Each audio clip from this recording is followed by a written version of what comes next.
I want to hear some. Like let's hear about the '80s in New York City, like, because I know there was some different era. '80s was crazy. Hey, but you know what? It wasn't. I don't know. We went to a killing season in the '80s. A lot of niggas got killed in the '80s. I guess things happen in spurts, kind of like what's been going on now with this younger generation. A lot of people wondering where the violence is coming from and how's it escalating.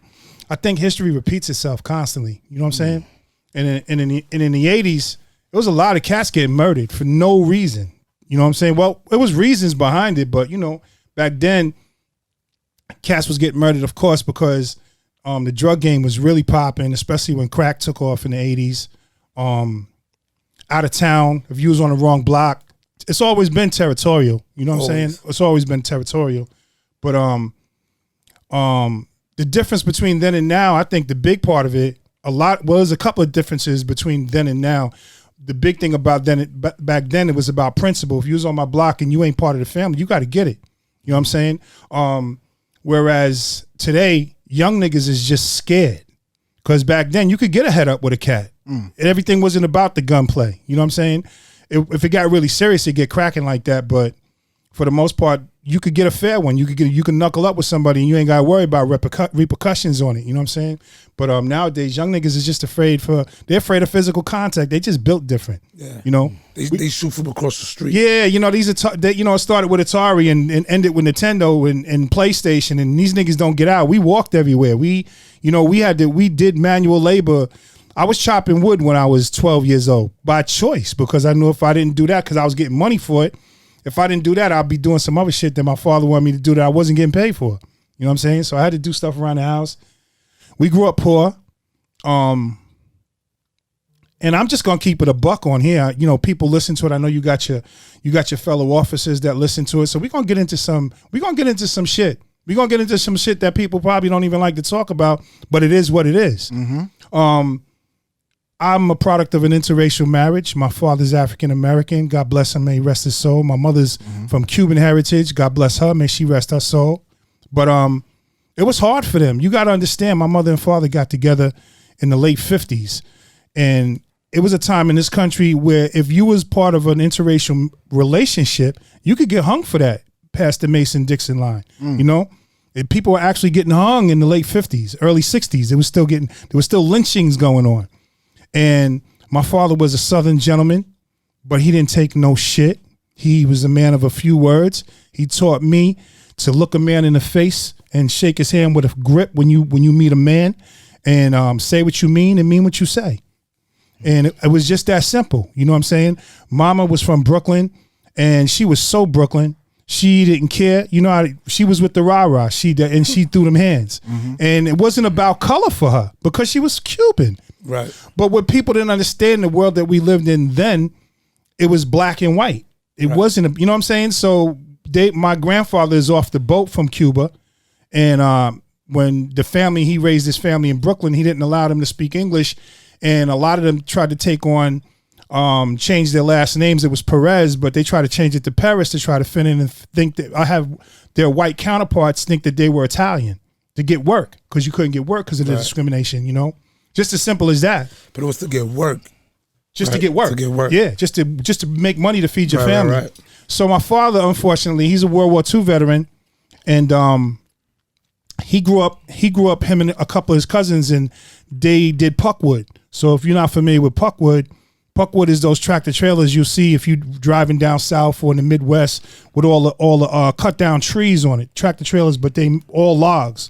So my father and his cousins, they didn't have mules, so my father and his cousins would carry the wood. Wow. So he was chipped. You know what I'm saying? Daddy was a big man. All natural, genetic. You know what I'm saying? Yeah. But like I said, he was a man of a few words. But I watched him. I don't know. I think God just had me to be insightful at a young age, because I was able to process at a young age my father's discord with society. Because here's a man that was a World War II veteran, served his country, had an education, extremely educated. He got his degree in auto and diesel mechanics, so he was certified to work on on like trucks and shit like that. But he couldn't find a job because of because of the color of his skin. And then when he could find gainful employment, as soon as he would pull up with his wife and children, he would lose that job because of discrimination, because he was married to a white woman. So he ultimately, became an alcoholic and got a little abusive at home. So I got to see the worst of the worst at home. But for some reason, I never really took it out on him because I understood for some reason as a child. I think one of my first encounters with violence myself, I was about 7 or 8 years old, and my dad got into a fight with some dude.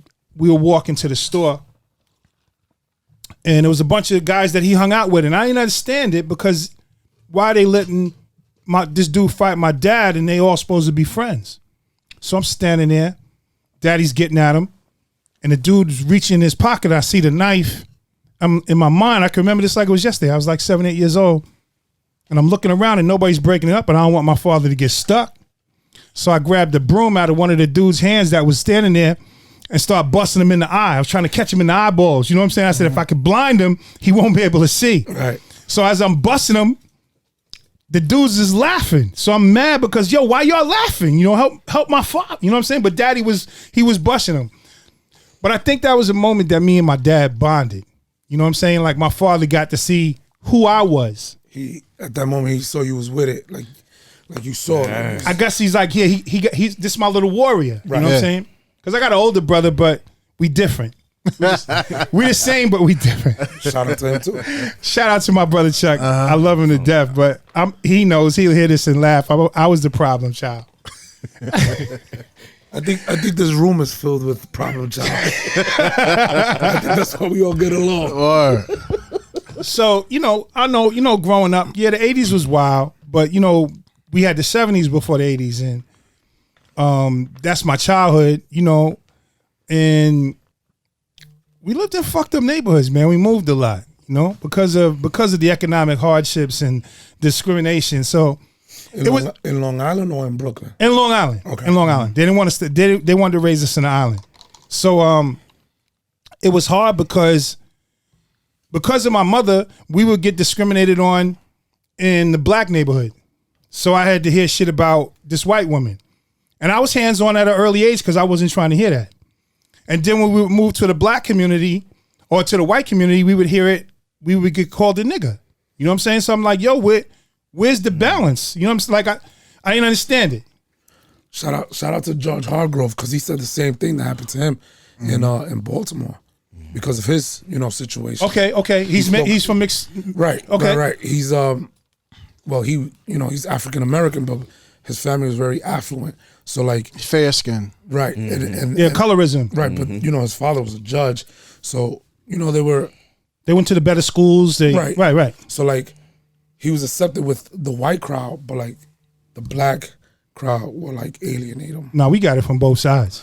Right. And that's the misconception. That's the misconception, because within the 5 boroughs, everybody thinks if you move to Long Island, you making all this money, you got a better you got a better living situation, you uppity, and that's not the case. It's not the case. Right.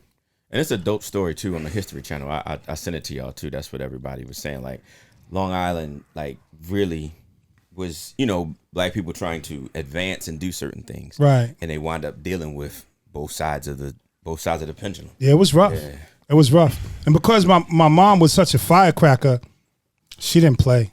Your mama didn't play. So we all brothers here, so we know how some sisters can be. We know for a fact women are catty. Right. But within our community, we know how catty their sisters can be. You know what I'm saying? And mama didn't play that shit. She just went Brooklyn on everybody. She was ready to throw hands, and she earned hers. It was like gladiator school growing up. I got to watch my parents. My father was a lot more reserved, but like I said, he was a man of a few words. But I think that's what got my toughness. That's why I get my toughness definitely from both of my parents. That grit. Right. Yeah.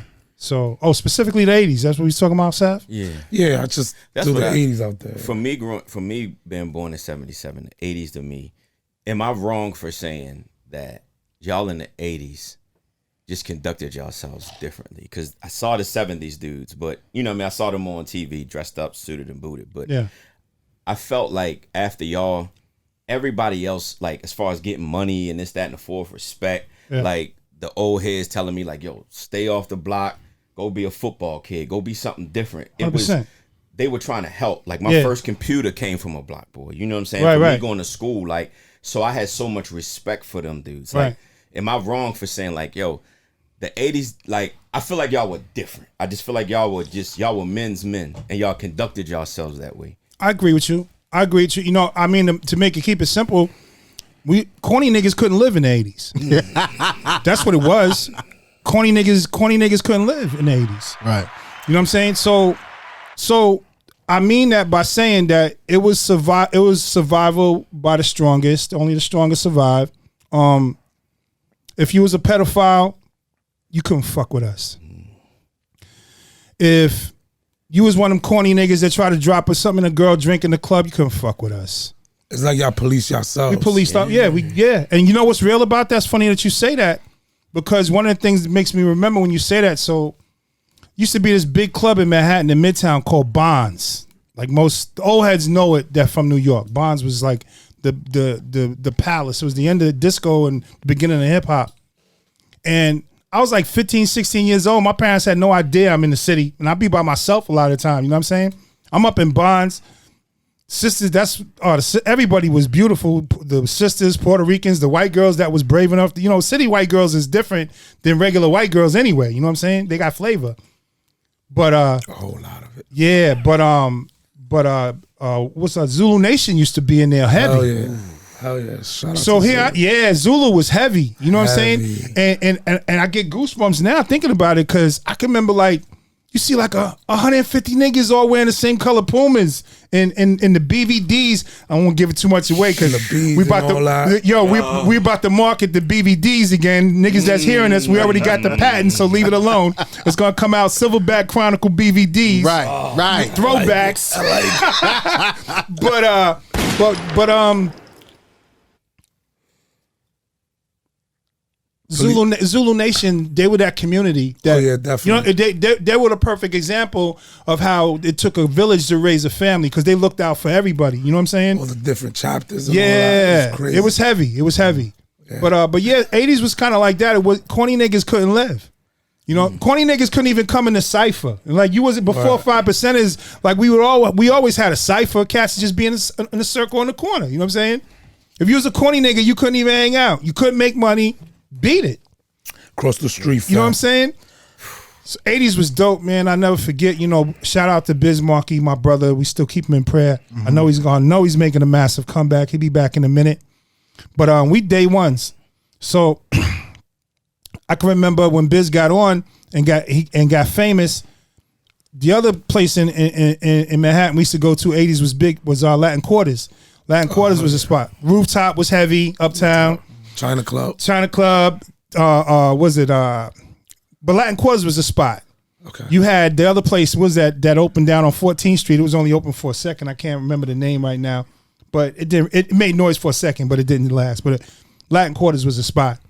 And young niggas that don't know, in Times Square at the time, they had the walls where we used to take the pictures. Everybody was posing. You know, it was the wall with the subways behind it. The New York City subway, but it was all like marble. It was like made by hand shit. You know what I'm saying? I don't even know. I think they tore them down. They might be in the Smithsonian or something. But that was where everybody went to take pictures. And I never forget one night I was going to Latin Quarters with Biz, and he's like, yo, I want you to meet me out in New York early because I want to introduce you to somebody. Unbeknownst to me, I mean, every gangster nigga that ran New York, I met that night. I met the original 50 Cent who ran with Killer Ben. I met Hawk that Kane talked about in his records. Pig is from Brooklyn. I wound up hanging with Pig and Big Hank that was Kane's security. But niggas don't know Big Hank also used to mess with Latifah when she was a young girl. I mean, I'm that nigga. I've seen this shit. You know what I'm saying? But I met every thug nigga, everybody that used to snatch chains that ran through, and Brooklyn ran Latin Court. Brooklyn ran the clubs back then. You know what I'm saying? And that's why Brooklyn got so much noise, because them niggas have formed that line in the middle of the night and run through there. And whoever got on, even Slick Rick made the record about getting robbed at Latin Quarters. You know what I'm saying?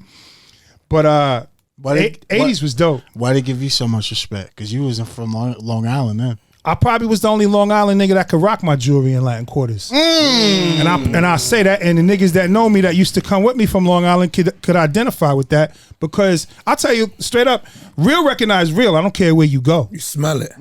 You feel it. Yeah, we animals, so you can smell pussy. You know what I'm saying? It smell good too. Right. Good pussy smell good.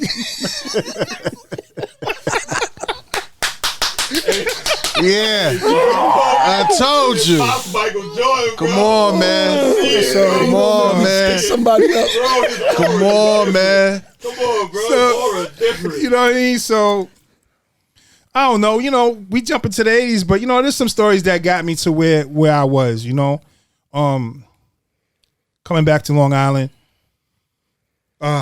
Man. We was fucked up financially, you know what I'm saying? So, I was always extremely smart in school.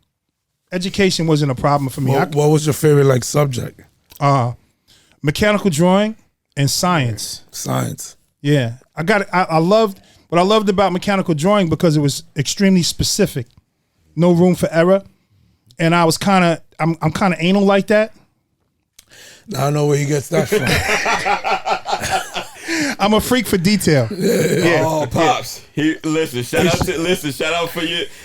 We be sound get hit, but I love it though. Yeah, so yeah. It's important. Yeah, it's important. I be like, H, I got this. He be like, hit me when it's done. Yeah, right. I want to see everything. I love it. And for some reason, they loved my penmanship, and my English teacher loved the way I made stories, the way I wrote stories. I guess I could capture somebody's attention. There's a lot of women that could probably identify with that as well. Hello. But that's another story. But we can talk about that later. Yeah, we talk about that later. Nah, but you know, like I seen both sides coming up, and so I turned to the streets at an early age because out of necessity. It wasn't to be fly. It was to survive, because at that point, Daddy wasn't really in the picture. I just couldn't watch my mom struggle. You know what I'm saying? Right. So when I got old enough to do something about it, I did that. She didn't even know I would leave to get on the bus to go to school, meet a couple of homies, and I would go food shopping. But we was shoplifting, we was stealing. I remember I got so good at it. I was like a young engineer kind of when it came to shoplifting. It was an art, you know what I'm saying? But I looked at it like I just wanted to make things happen for mom. So it started out like that. I was always a hustler, you know what I'm saying? And then 80s came around, kind of got into the drug game a little bit. You know, like I said, out of necessity, it wasn't to be fly. I didn't know everything. You don't have any idea what's gonna come with it. You really don't. You don't. You just think I'm pretty sure everybody that hustled before, most of the cats that said it, that's keeping it 100, they doing it because they was broke as fuck. Well, they need some money. You start getting money and you don't realize that it's how it's going to change. And then that lifestyle is addictive. It's addictive. That's facts. And it's fun. It's a fact. Yeah, it's a fact. But even I got to share this story too, because I got a cop story. So a couple of cop stories. A couple? Yeah, I got a couple. Oh man, I don't want to get into the. Oh man, I think because I was blessed with so many different attributes, as far as I don't have a problem with expressing the way I feel. And for some reason, I've been blessed with being able to be articulate. You know what I'm saying? At an early age, I loved vocabulary. I loved words.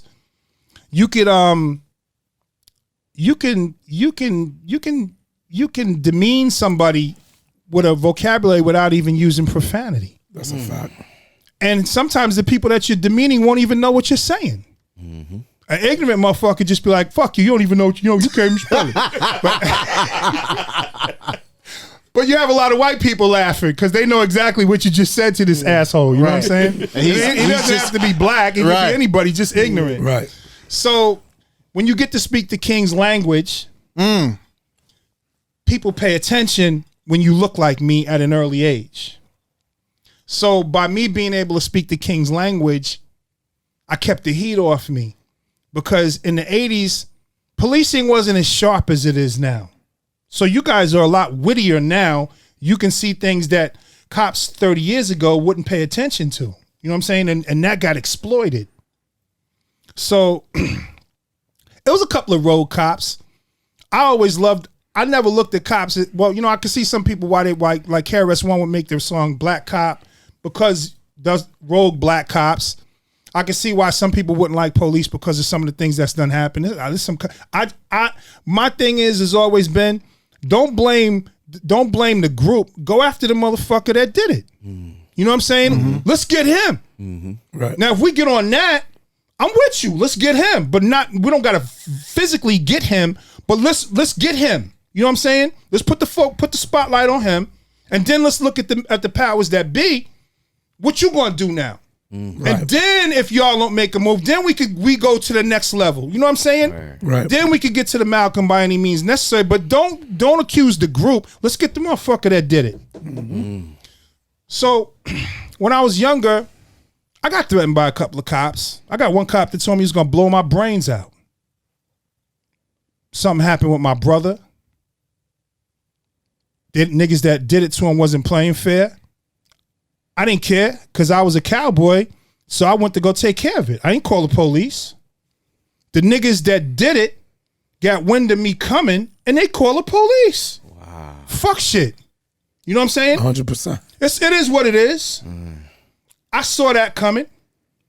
By the time they caught up to me, I didn't have nothing. What's the problem, officer?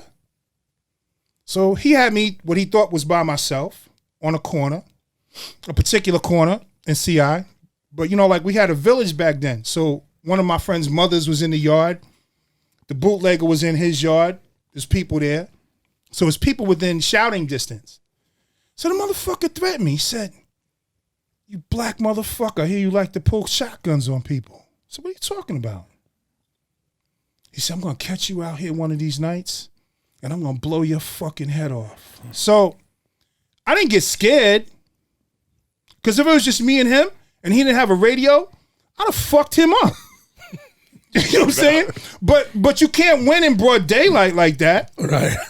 So my thing is, I got to put it out there so if something happens to me, they know that this man threatened me.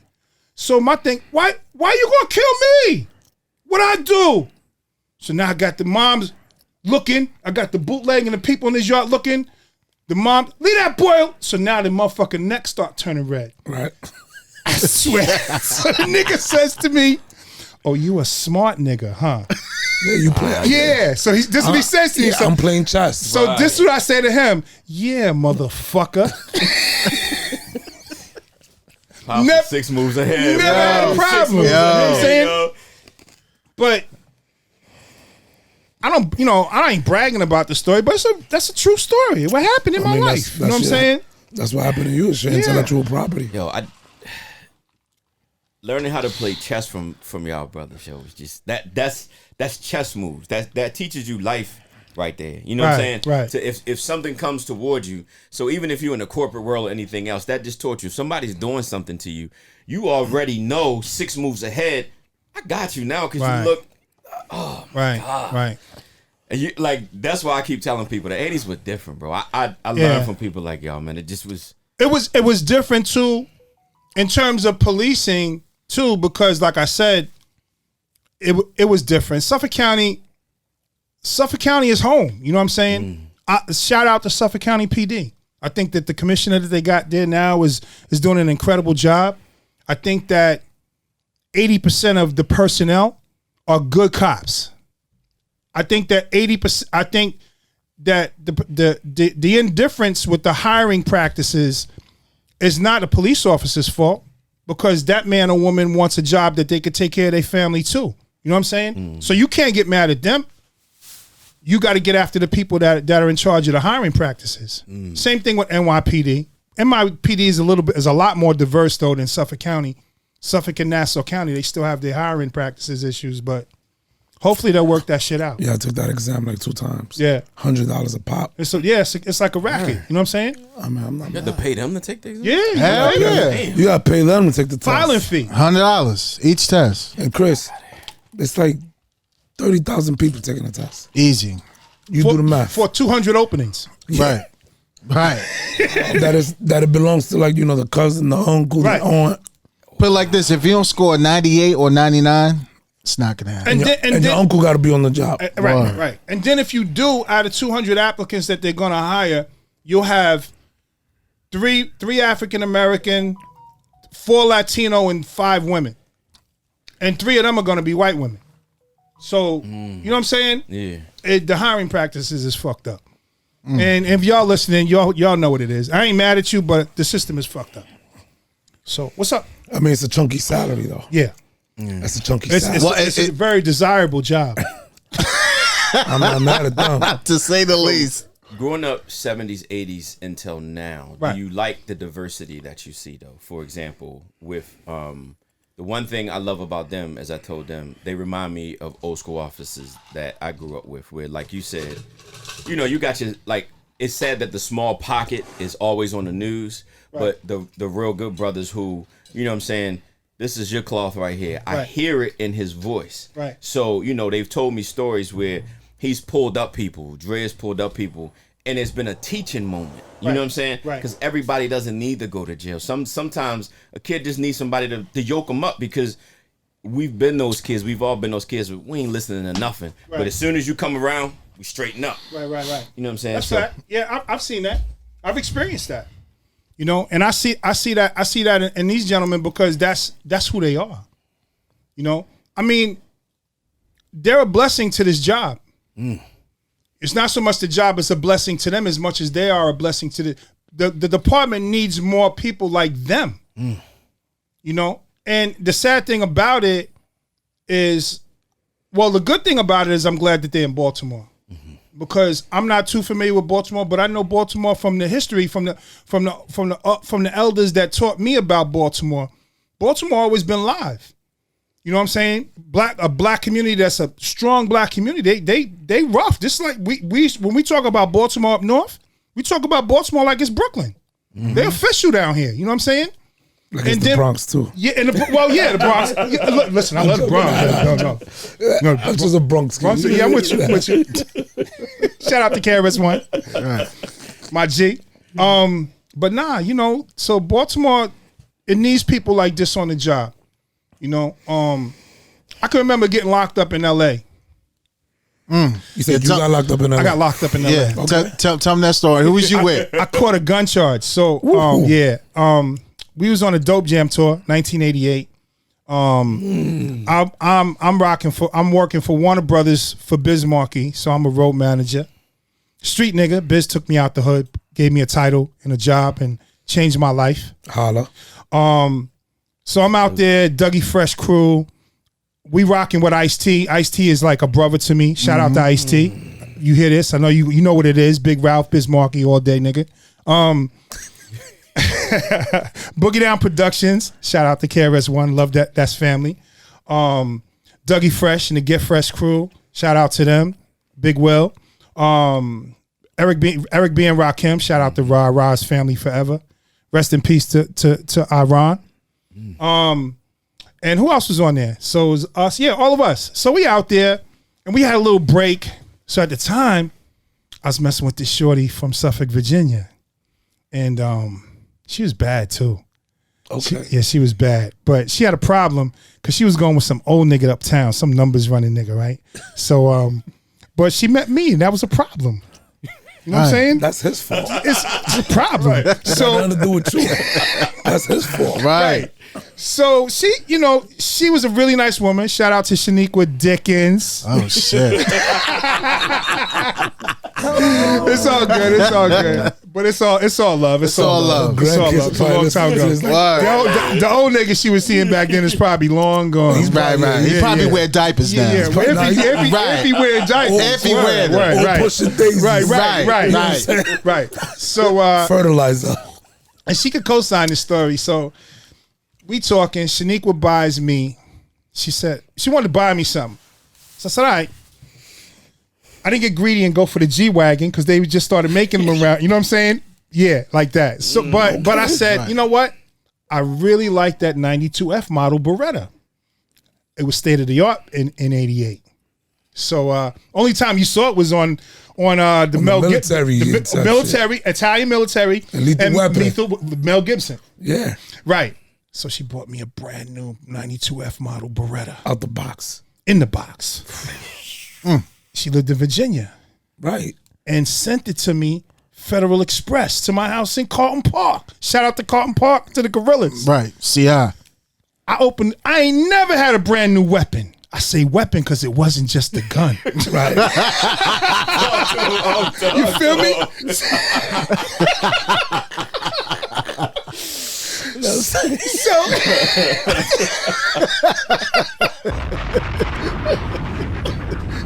Yeah. That part. shit. Get hot in here. Yeah, take it off. It's all good. Get busy, baby. All right. So you up it. yo, Boom. my stock was high when I left the hood. You know what I'm saying? Right. Because I was a boss when I left the hood. Right.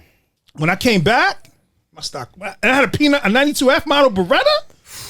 Never seen nothing like that before. Niggas had Saturday night specials. Right. And some niggas still had zip guns. I had a clip. So we get to Cali. What I didn't pay attention to was that scratch on the side of the weapon. I don't know. She filed the serial numbers off. ATF. But what she didn't realize, she meant well. She just didn't want it to come back to her. She knew we was wild. Right. But what she didn't realize is that forensics could drop some acid on there, raise the numbers up. You'll still get an imprint on the serial numbers. Light work. But she wasn't that deep with it. Right. You know? She wasn't savvy. If I had a little bit more time with her, she would have learned. But You would have sat it down. I was sat it down. Right. She needed a tutorial. Right. Right. Here's the course. But her heart was in it, so you had to respect that. You know what I'm saying? So yeah. So we in Anaheim just did a concert in Anaheim, and we had like a 4-day break in between tours for the tour. So everybody's trying to shoot home for 4 days because it's grueling. We've been on the road for a couple of months. So I go in the room to get my shit, and Biz is playing in the room with the joint, and this is the barrel. I'm like, this nigga's gonna blow his brains out. I can't let him hurt himself while I'm gone. You know what I'm saying? I was like, yo, give me that, stupid. You know what I'm saying? I say that with affection. That's my dog.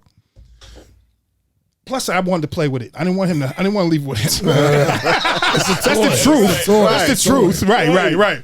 So I take it with me. We get to the airport. Now, there's a West Coast rapper that we were on tour with. That's like a big homie to me. That back then told us we knew how to fly guns. We weren't doing it illegal, but this was pre 9/11. You know what I'm saying? So it wasn't so much you had to check your gun, but back then it is what it is. They know what it is now. It's post 9/11. Back then you could just put your shit in your luggage, and you didn't have to check it. Right. You didn't have to declare it. Gotcha. The language, right? Okay. We get to the airport. Went into one of these sky cab niggas. I used to live in Brooklyn, son. All right, yo, take it. I got you. Okay. Run to the gate. I run to the desk, getting tickets for niggas. Send niggas off. There's a problem with the ticket. Yo, get that. I'm gonna go catch my flight. I get past the carry-on, and I hear all these niggas that I know their voice behind me. The sky cap is bringing this shit to the carry-on. I can't let 20 niggas get held up for me. Because as soon as the shit goes through the belt, we got a gun. Right. It's mine. I'm not going to let you 19 niggas going to be up against the wall for me. Right. It's mine. Niggas take off. I get arrested. 2 goofy-ass black cops. They take me from the airport, LAX, to Venice jail. You should have heard the way one of these farmers was talking to me. Crazy. I can't say nothing because he's ready to duff me the fuck out. Right. I'm understanding why the Rhyme Syndicate niggas was talking about how reckless LAPD is. You know what I'm saying? Right. I'm seeing it. I'm in the middle of it. So, all right, I ain't gonna say nothing. I get down to Venice jail. They processing me. There's a phone in the cell. You could call collect on. I'll get in touch with my moms and my sister. God bless my moms. And I'm not coming home. I'm already got it in my mind. I'm gonna do at least 10 years in LA. No way. because they got me on a state felony, and they got me on a federal felony because I got an undeclared firearm in the airport. The airport makes it federal. Yeah, absolutely. Right. You know what I'm saying? 100%. So now I got to get interrogated by the FBI while they have me waiting in Venice jail. Before, the state's the county's gonna process me, but they got to wait to see what the feds want to do with me. So it wasn't the ATF. No, it wasn't. It was just straight feds. Oh, okay. Yeah, straight. Well, ATF is federal. Yeah. So he could have been ATF. But But I don't know if they were around back then. No, I think he was FBI. Yeah, I don't think they were around Yeah, back then. he was FBI. ATF is probably one of the younger agencies. Right. He was definitely FBI. Wow. You got So my trump card is Warner Brothers Records. So when you say Warner Brothers, takes a lot of heat off. He makes a couple of phone calls. They call the office in Manhattan. Yeah, he's our road manager for Biz Markie. So that's my story checks out with the people that I work for. Right. I carry large sums of money.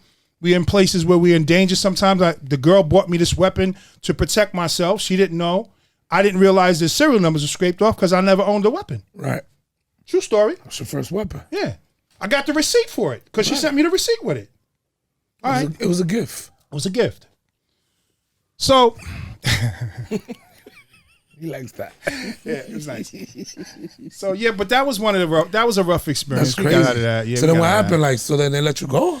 that. No. So I'm sitting there. That's the first time I saw, I guess, like a gang bench, because they got these long benches with the bar behind it. I guess when they bring in, large amounts of people, they handcuff them all together. I'm sitting there. So they take me from there after I get interrogated by the FBI. I got a $10,000 bail. Light So work. yeah, well, it should be light work if I could get in touch with people. But I'm mad right now. I'm calling homegirl. She just flew back to Vegas because her parents had a house in Vegas. I'm like, yo, what the fuck you saw? You saw me this bullshit. It's the serial numbers. You got the FBI. She flies back. She had paper. So at the same token, one of the white cops is fucking with me. So I got to hear this. Oh, you're going to be here for a long time. They're going to get down. You're going to do 10 years and listen to that bullshit. Just by coincidence, we was all, how New York always dressed color coordinated. I had on the blue Mickey Mouse joint with the blue Air Force Ones, right? With the lease, with the permanent crease in them, tapered, Holla. with the zippers on the bottom, because that's what we did then in the 80s. Killing them. If it was any female officers on there, they probably would have bought me something to eat, make sure I was comfortable. You know what I'm saying? And maybe a little extra. Maybe a little extra. Right. Why not? So I'm cocky. I'm like, fuck out of here, stupid. I'll be out of here before you get off. But I don't think I'm going home. But I ain't going to let him know that. Right. Gonna keep the poker face. That's Right, what we poker do. face. Right. Right. We from New York. You already know. You know what I'm saying? So I get in there, some Crip niggas in there. East Side niggas. Niggas showed me the sign. I remember it till this day. And he said, yo, cuz. He said, yo. Told him where I was from. We talking. What you went? Told him what happened. Just shopping it. He cool. He said, yo, I'm going to be real with you. Them sneakers, if you check them in, they're going to steal them out of your property. And if you wear them on a tier, you're going to have to fight to keep them. I called my moms and my sister. I told my sister, yo, I ain't coming home. I'm going to have to body a nigga to prove a point. It is what it is. I don't know no other way. Right. And because I'm by myself don't make it different. Right. Because You know what I'm saying? not going to give them up. I ain't been a gang nigga like that anyway. I always held my own. So I Right. just gotta do what I gotta do. Ice-T, Charlie Jam, God bless the dead, was Ice-T's road manager back then. And Biz, them niggas get to the precinct like at the 11th hour because they getting ready to transfer me to county. I get out. I see the cop that was talking shit. I'm on the other side of the desk now with the civilians. Told you, stupid, I'd be out. I get back. The niggas don't see me till like 3 days later because we had a 4-day break, right? It was like a scene from Goodfellas when the nigga what's it Goodfellas? No, Bronx Tale. Sonny. When Sonny. homeboy got caught the first time and didn't tell for selling the cigarettes. Yeah. Colodro. Colodro. Colagio. Colodro. Colagio. They open the door. I go down to the venue, and all of Rakim's people is right there. Them niggas like, you broke your cherry eye. That's crazy. Yeah, just a tour story. It was all love. It was all That's love. so dope. Once You're gonna write a book. How long was that tour? Like, The Dope Jam tour was the summer of '88. I remember hearing about it. Yo. Yeah. Which one was your favorite state or city? It was a bunch, man. Now, Yeah. tell them that quick story when you was riding that motorcycle in the wrong block Where at? In L.A. in L.A. LA, huh? Yeah. Hopefully we'll be there soon. Who went up to you and said, "Go home"? Yeah, take yeah. it." We're taking pops with us, bro. You know everybody. Come on, You know what I'm man. saying? We So, get that clearance. Yeah. So we out in L.A. doing a show, right? And we was actually doing for some Muslim dudes. We did the show at the Crenshaw Cafe on Crenshaw. So I ain't know. Like I said, the 80s, we ain't know nothing about that blood and Crip shit. They wasn't blood and Crippin' in New York. Yeah, out there in the West Coast, that's their lifestyle. That was lifestyle. Yeah. That's for real, for real. Hey, that's their. And for niggas that ain't been to the West, it's real. It's for real. You got to check in. Right. Uniform, everything. Yeah. He dresses like a uniform, Right. bro. So something happened with the promoters that try to get on some janky shit. Don't work. Biz was stubborn. Just what happened, we get to the hotel. Excuse me, we got to do 2 shows. But they wanted us to do 2 shows Friday, 2 shows Saturday. But 4 shows. But they only pay for 2 shows. They got on some janky shit. So this nigga, the nigga that was running the group of Muslim cats, he was like the California Farrakhan type of nigga. Boss. He's a bully. We get us to the hotel. I'm the road manager. Now, I'm not just the road manager in the 80s. I put hands on niggas. I do road manager shit. I'm negotiate. You know what I'm saying? We multitask. You know what I'm saying? But we didn't have a big crew. It was just 4 of us. 5 of us at most. And the 3 of them niggas was entertainers. Biz, Swan, and Cool V. Right? Cool V could back me up. Biz back. This story, I just told the story. Swan. Yeah, TJ Swan. So we get there. This nigga's like, y'all gonna do these 4 shows. When it come to money, Biz don't care. He's like, fuck that. So I'm like Rodney Kinging it because it's getting hot in there. I'm like, yo, can we all just get along? You know, you got these niggas with the strap. You got little Farrakhan over here. He's ready to push the button. You know what I'm saying? And it got hot. And I ain't gonna front. I was scared. I'm like, yo, we gonna die. These niggas is gonna murder us. The West is wild. Why? Fuck it. If Biz said fuck it, fuck it. Fuck it. Let's bring it. I'm gonna get one of these niggas. I'm gonna put one of these niggas to sleep. Cause my right was a motherfucker. I'm gonna put one of these niggas to sleep. The nigga respected us. Open the gates. So the next day I call Ice and the whole Rhyme Syndicate niggas. I said, yo, come have lunch on us. So we surf and turf and we killing this nigga hotel tab. So Ice takes me out. In return, we go to one of his houses. He got a Hurricane, Honda Hurricane. I love motorcycles. Now I got the red Mickey on because Mickey was big back then. The Mickey Mouse shit, official, right? Right. I got the red Mickey with the white and red Air Force high tops on, right? Right. The Hurricane was red, white, and blue. So you flavor. I'm flavor. Got the jungle hat on to go with the black fatigue, the black BDUs. I got, that's what We call them fatigues back in the day. We call them fatigues. Saucy. Yo, Ice, yo, go ahead, man. I'm out. I'm gonna run this tank of gas out. He got money. He can fill it up. I ain't even worried about that. It's like fill it 3 or up. 4 hours. Yeah, I'm burning it up. Yeah. Car pulls up on me. I'm on the corner of Crenshaw and something. Right. Yo, follow us. Ice needs to talk to you right now. Yo, just follow us. Nigga, I'm on Crenshaw with blooded out. He didn't realize he had all red on. Right, Rolling 'cause 60 niggas or Hoover niggas would have ran up on me. Over. I'd have been chalked out on sight. Crazy. Didn't even realize it was that serious. So they came back to like hold you down. They came looking for a nigga. They had like wait 4 a cars and minute. niggas looking for me. Of course, these niggas was all strapped, loped out too, ready to let it go. Yeah. Cause Ice like, bring this nigga back. He got red on. Yeah, Ice T will justify, will co-sign that story. That's my nigga right there. Yeah, it was crazy. What he said? What he said to you when you got to the house? I don't remember what he said to me. I don't remember. He said some shit like, "What the fuck is wrong with you? You realize how serious it is?" He was concerned for me. Yeah.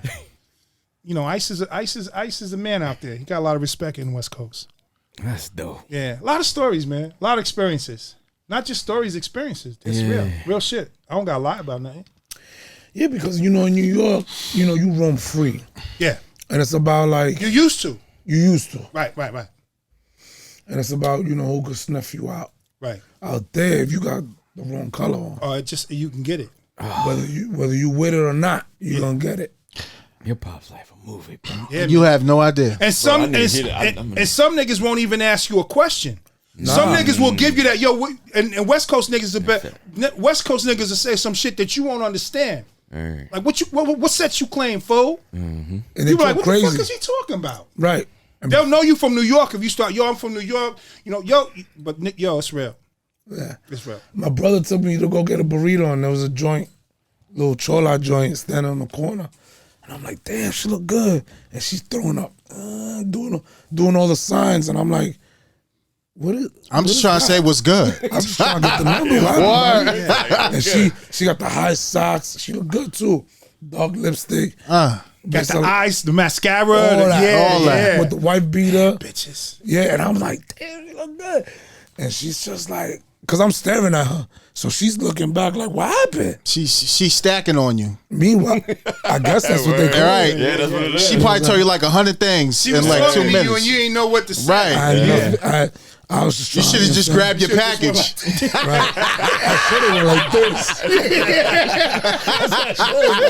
this. She would have stood that. Or just did one of these. Right. Yeah. Or one of these like one of them like come here. But I was like, oh, he's like, yo, shit's crazy out here. My brother's putting me on. I'm like, man, fuck this shit. And she started stacking or whatever. And I'm like, I'm gonna about face. Yeah. I'm like, so I'm good. Tell me about this burrito. Right. where are we going? Right. It's crazy out there in the West Coast. It's real. I can't wait to get out there though. Yeah, it's real. It's dope. I love Cali. I love beautiful Cali. place. It's beautiful. Yeah, it's beautiful. I understand. Well, it took. I didn't know. Well, I knew. As I got older, I understood why I couldn't always be with him. Because I wanted to always be with him. Right. I wanted to always be with my father. He was shielding you. And you know what's funny? I was glued to him. He didn't understand that. I didn't. I went through the same thing with me and my little brother. I was shielding him when I was, shout out to Rajah. He was, my boy Rajah and Malik and them, they were like Rough Rider. Kind of like the same thing you were talking about. Mm-hmm. They did it for Rough Riders and stuff. And my brother would always want to be with me, but it was like I was shielding him. So I know exactly what you're talking about. And it hurt me. But what he didn't understand was when you have enemies, and when you get money and you shining, I was a good looking nigga.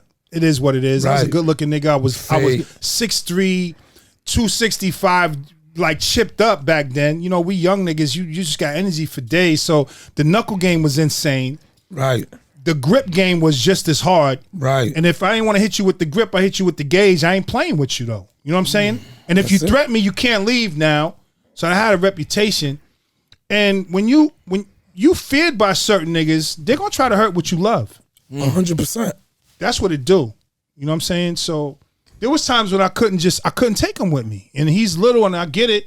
If he remembers, he know now, like when we did go out, it would only be me, him, maybe the shorty that I was with, and maybe a friend who's usually holding, and we would go to like a beach or a park where they had like a grill, so he could fly his kite and play some baseball with him, and you know what I'm saying.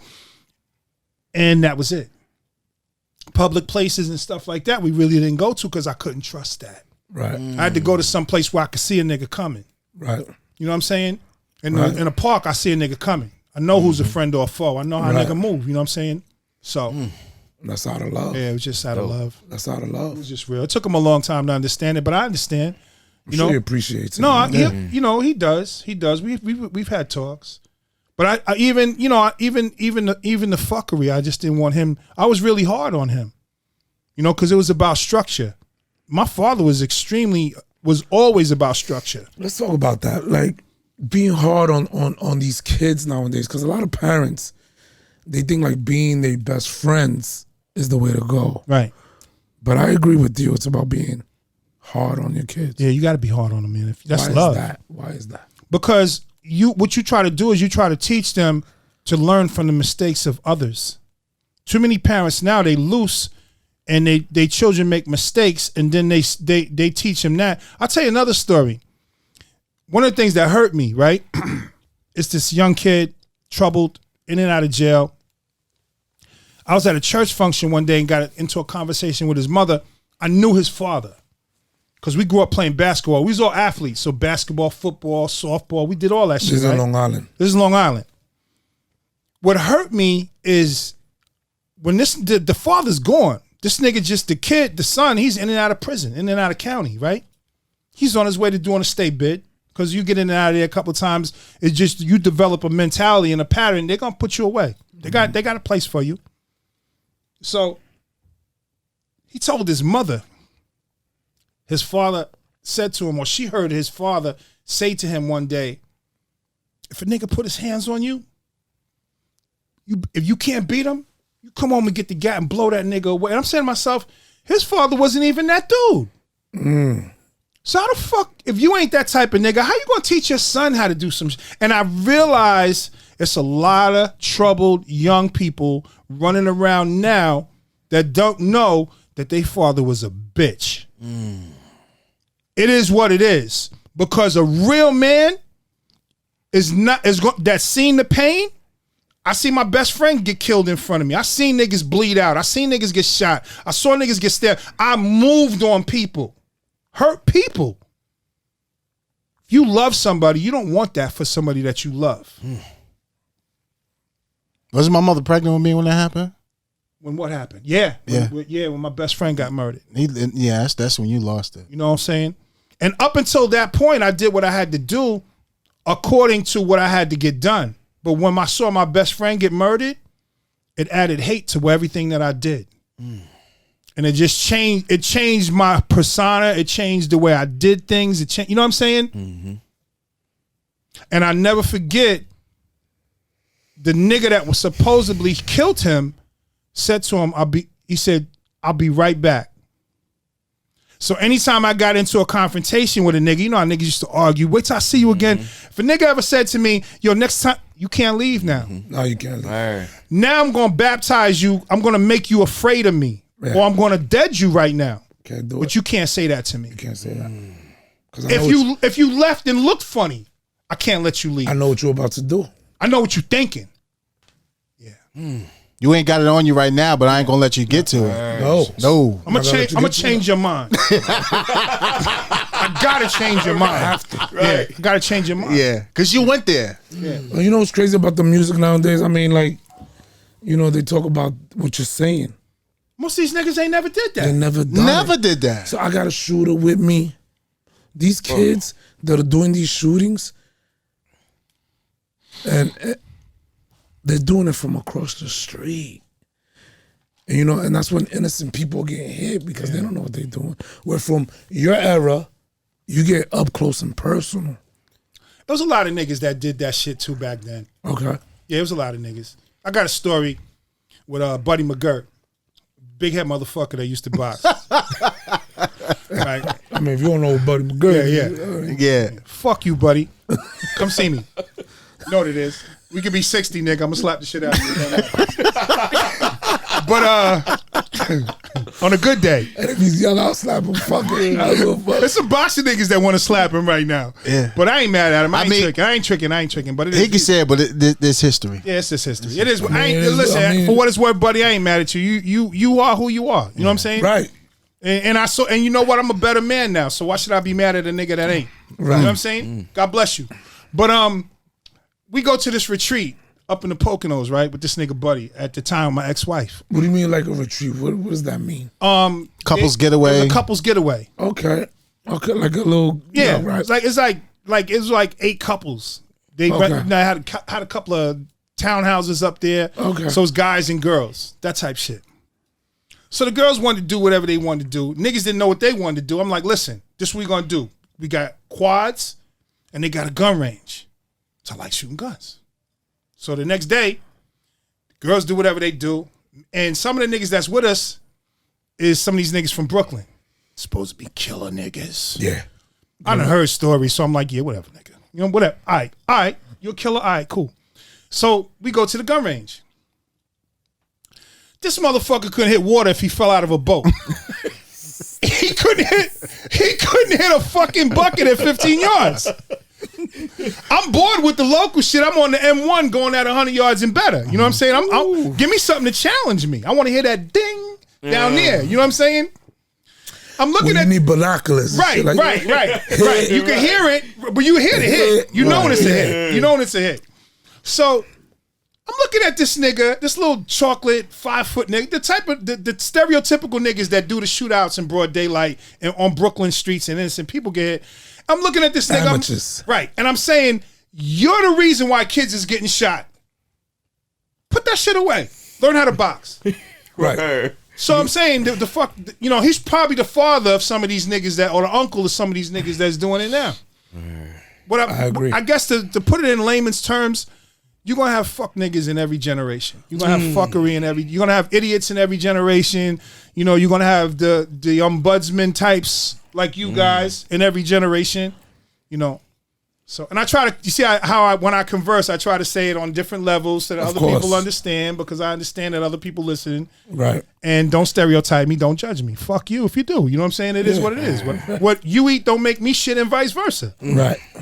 So, and if y'all don't understand, Pop's talking in a coded language right now that you might want to go back and just study rap history, because the people that he was hanging around, that coded language he's talking in is dope. And for whoever's if you're around, no, but shout like all these young boys, I don't care where you from, y'all telling on yourselves. Right. He's talking in the 100%. language in which you have to do research to understand what he's talking about. right. For us that grew up around guys like this, we know exactly what he's talking about, and everything's official. You see where the guard come from, right? Oh my God, It's different. And that's not even half. bro, he took me back just to a like piece, man. growing up. Like, Yo, I'm a kid right now listening to like just it's amazing. You know what I'm saying? Like I went to school because of individuals like this man who would stand up. You know what I'm saying? It wasn't that you envied, it wasn't that this, that, and the fourth, it's just that you saw them carry themselves a certain way. You know what I mean? Yeah. We all know that, but I'm just saying, people, it was different. Y'all got me hyped, man, because you got me going down the annals of my conscience, bringing up some stuff that sometimes it's just fun to talk about. Yeah, you gotta get it out. You know, yeah. I mean, I'm not that person now. Everybody changes. If you don't evolve, what's wrong? It's a different world. Yeah, it's a different world. You know what I'm saying? And by God's grace, I have my health. Yeah. Nigga just look good. I guess I'll just stamp that way. So, you know, that ain't not a problem. But, you know, a little icy. Real chilly out here. Things is comfortable. You know what I'm saying? Yeah. I mean, you put the I'm work in. blessed. Have you been back to in any shows? Have you been back to Cuba? No. I want to go. Yeah, I was going to do it during the Obama administration, but it just didn't happen. I was in DR where you could have got a flight for like $50, 50 American US, you know, but I didn't want to do that because I didn't want any problems with the State Department. Because I understand how we do here. You know what I'm saying? How did DR treat you? I love DR. I was married and I went with my family at the time. Okay. And it was really nice. Okay. You know, it was really nice.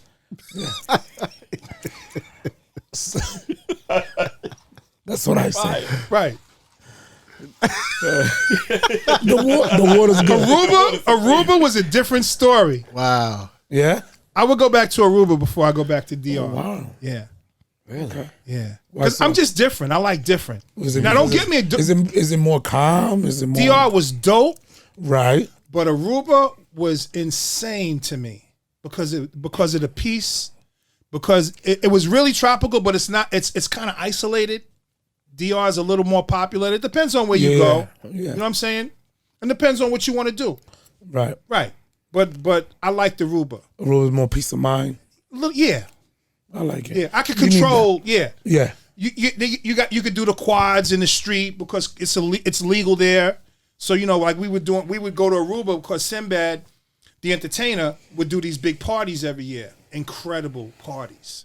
So you got people from all over the country. So you hung out with Sinbad? Yeah, Sinbad's the homie. Oh, that's dope. I met just about everybody in the industry. That's dope. Yeah, I got a funny Jonathan Singleton story. God bless him. I can share with y'all real quick. Why not? God bless the dead. God bless the dead. But I tormented the shit out of him, right? So we doing this rooftop party in Miami. Me, my boy Jay. Shout out to Jay Pratt. Jay Preezy from Brooklyn, Biz Markie Entertainment. Shout out to Jenny Izumu from Biz Markie Entertainment. And so we doing this rooftop thing. Jonathan Singleton there. Snoop Dogg is there. Bunch of people. Met Jim Brown there. What era is this? Like 2000s? No, this is 90s. Okay. Late 90s, early 90s? Mid 90s. Mid 90s. Yeah, yeah. No, matter of fact, this was like 2005. Oh, okay. 2005. Okay, so things are changing. Yeah, it's a different era. We still popping. Biz still doing parties. Biz is still a very relevant artist. Oh, 100%. Yeah, he's covered 3 generations of people. 100%. He knows constantly how to reinvent himself. 100%. Yo Gabba Gabba, you know what I'm saying? Everything. He's DJing now, right? Yeah. Am I wrong? Yeah. So that's a whole nother story. So we there. John Singleton, he's cool. We take a picture, but he's kind of weird. You know, kind of remind me of a pedophile kind of weird type. You look like the little dirty, little nasty nigga. You know what I'm saying? God bless him. I don't mean to kick dirt, but it is what it is. So my boy Jay wants to take a picture with him, and he's acting like a dick. Okay. So I knew how to get under people's skin. Right. I was the Hannibal Lecter of the crew, right? Right. I realized early that calling him Jonathan Singleton upset him. He's a boss. So he's used to people that that are struggling actors and actresses kissing his ass. Right. I get my own money, motherfucker. Right. And if I wasn't doing this and I was here, I'd be the wolf. And just to be clear, this is the director of Boys in the Hood? Boys in the Hood. Okay. Yeah. And the lady showed us out. Yeah. You're sunning him. Yeah. I like So he won't take a picture with him. So now I'm cool. I gotta tell a story too about Snoop's security at the same party. He won't take a picture with him. So I was like, why won't you take a picture with him, Jonathan Singleton? And he got pissed off. And I started calling him that all day. I got a picture. I'll show you the picture somewhere. I'll get it for you. It's a picture with me and Snoop, and he's in the background looking back, and you can tell by the way he looks, he's a fucking weirdo, right? So I must have called him Jonathan Singleton 20 times that day. I'm surprised he didn't leave the party. I was verbally punishing him. He hated me. Every time I said it, he probably was like, get through. Black Hollywood is small. You'll never get a fucking job. Get out of here. Right. Yeah. You're blacklisted. Yeah. I gotta tell you a quick story too about Snoop, right? Snoop, I love Snoop. First time I met Snoop, Snoop made me feel. How was that? He made me feel like I grew up with him. And I just, for some reason, from me getting arrested in LA those years before, and my first interaction with gang niggas was Crips. You know what I'm saying? Not saying I'm a gang. I guess the neutral nigga is 550, right? So I'm a 550, whatever. But for some reason, You mind your business. I mind my business. But them Crip niggas always showed me love. Now, I got blood niggas that's like family to me on Long Island. So I love, you know what I'm saying? I love family. But some reason I just, you know what I'm saying? I don't want to say it, but I don't know, man. If I grew up in LA, I might have been rocking the blue because I just felt, these niggas made me feel like I was at home. I meet Snoop. I feel like I grew up with this nigga. I grew up in this little area known as Carlton Park. Carlton Park was like Brownsville on Long Island. Or to get one better for you, it was like, so you could identify, because shout out to BX. Carlton Park was like Hunts Point, where everything went down. Bang, you already bang. know. You know what I'm saying? All day. Fort Apache, whatever you want to call All it. that. Yeah. So he made me feel like I grew up with him. So we kicking it. I'm standing in front of the DJ booth. He got this nigga that's like 7 feet tall. He always got some big security niggas, right? So we both standing next to each other in your Biz. So, and Snoop is standing next to Biz. They chopping it up. Biz is playing his music. We on this roof. It's in Miami. This big nigga tries to start moving me out of the way. He ain't looking at me, but he's bodying me. So I look up at this nigga.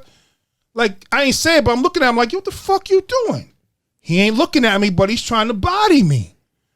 My brother, his uncle, it's like 6'7", 350 pounds. He's a gorilla. So I'm used to wrestling with these big niggas. And I got low on this nigga and I grabbed him under his belt. And when I got him, because I know I got him now. You know what I'm saying? Yeah. I got the center of gravity on you, nigga. You about to go up. The nigga looked down at me and said, no, chill. I said, nope. Nope. Because I love confrontation. You playing my game. You know what I'm saying? Now we gonna meet. No. Yo, I don't remember his name, but I used to see this nigga after that. Whenever I saw him, he would give me a bear hug. Real recognize real. You know what I'm saying? Because he knew you had his number. Yeah. Well, you know, real recognize real. You can do that shit with some other nigga, but nigga, I'm gonna get you. Yeah. Yeah, you going up. Right. Yeah. Big niggas don't do good when they off their feet. Nah. You know what I'm saying? Nah. Yeah. That's dope. Yeah. Real talk. That's hysterical. That's hysterical. So, did you ever meet Dr. Dre? Met Dre. How was that? Dre was quiet. He was cool. You could tell he's calculated. Yeah. He was kind of reserved. Yeah. I tell you a funny story. I met we were in Kansas City. Kansas City got some pretty women too. Shout out to Kansas. Yeah. Remember the old song, Kansas City's where I'm from, got some pretty little women there. Now I'm gonna give me one. That's old. That old joint. Put that on the list. Yeah. Triple C, put that on the Kansas list. City. So what's the name of the niggas? NWA. Okay. Were just coming out. They was like up and coming niggas. So they was on a tour.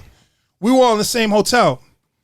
And a nigga Easy, God bless the dead, shout out to Easy. God bless Easy. Yeah. Easy running around the hotel, but this nigga's like 4 feet tall. Uh-huh.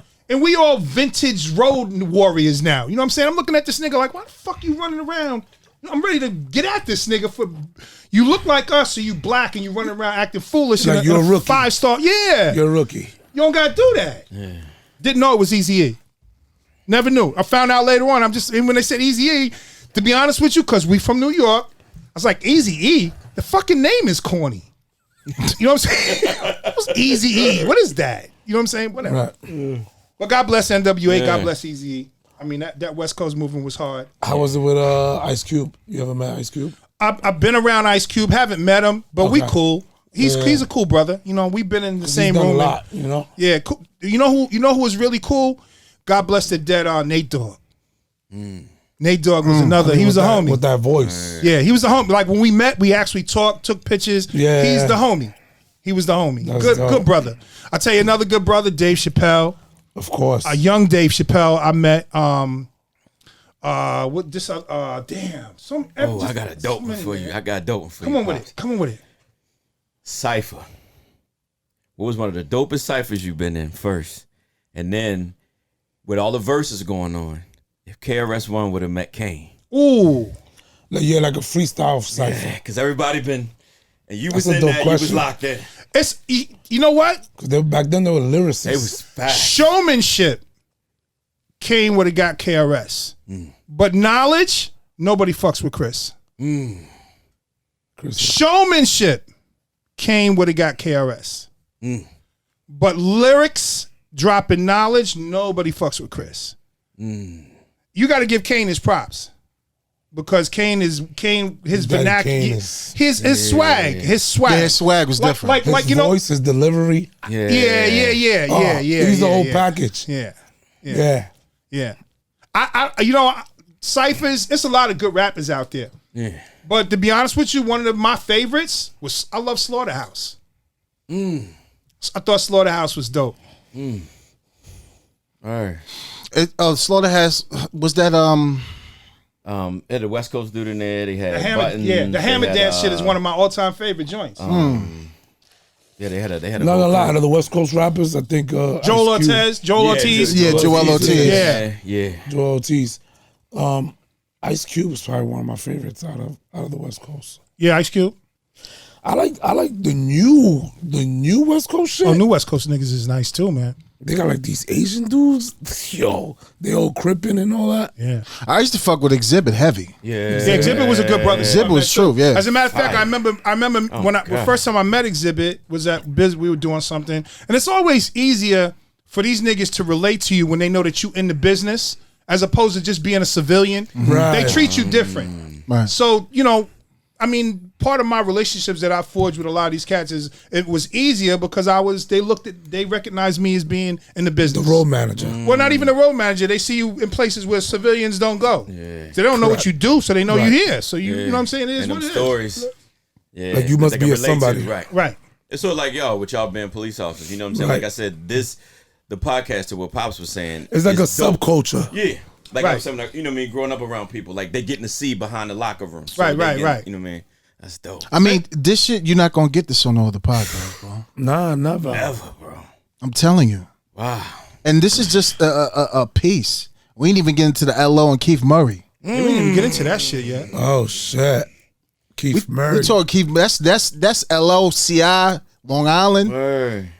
Well, it goes deeper than that. We got people that we could bring in from the industry. We just go through the old Rolodex. I can shout out to my brother Hassan Sunnypour out in New Jersey.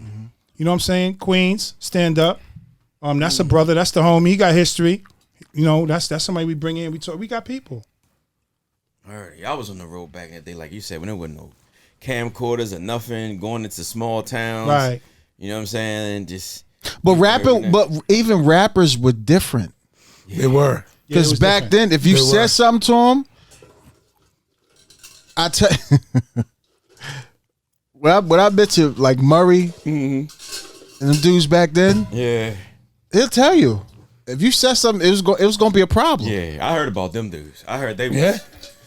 It was going to be a problem. They was Def Squad at the time, and then they flipped when it was just It wasn't Eric even. and It wasn't even Def Red. Squad. It was No. LOD. It was LOD. Right. Centralized Slip, stand up. Keith Murray, stand up. I heard You know. stories about Keith on the road, boy. They said. I remember when Keith was a little boy. He grew up around me, Elmore Street in Carlton Park. You know what I'm saying? Knew his moms, God bless her. His pops, I know his sister, his family. They listen to this. They know who I am. This is Big Ralph Horton, nigga. Truck, Central Ice Slip. You know who it is. When I tell you these dudes, like it's different, bro. Oh, yeah. You know what it is? We were just, you know what it was? We was real cats that got an opportunity. I thank God for the opportunities that I got, man, because even His Grace protecting me over the road. Like, we be in places like Indiana and get it thumping with niggas. Because we ran into a lot of hate. Because you come into a town and you saucy. Yeah. You know what I'm saying? The first thing you're going to get is the attention from the females from that community. Right. And the second thing you're going to get is the hate from the niggas that's trying to attract the females from the community. You know what I'm saying? So, Because they not paying attention to them now. right. They're paying attention to y'all. And if peep this, you didn't hear about no road niggas getting murdered back then. No. That shit started with T.I. and them niggas. You know what I'm saying? Or Boys to Men. That's they manager or one. You know niggas that got. I know T.I. manager got murdered. You know what I'm saying? We didn't fuck with that. You know why? Because when we left town, we had niggas in states that we was going to. We was equipped. You follow me? We had the people with us that could take care of situations like that if it got that way, and then we would shut it down ourselves. We wasn't playing.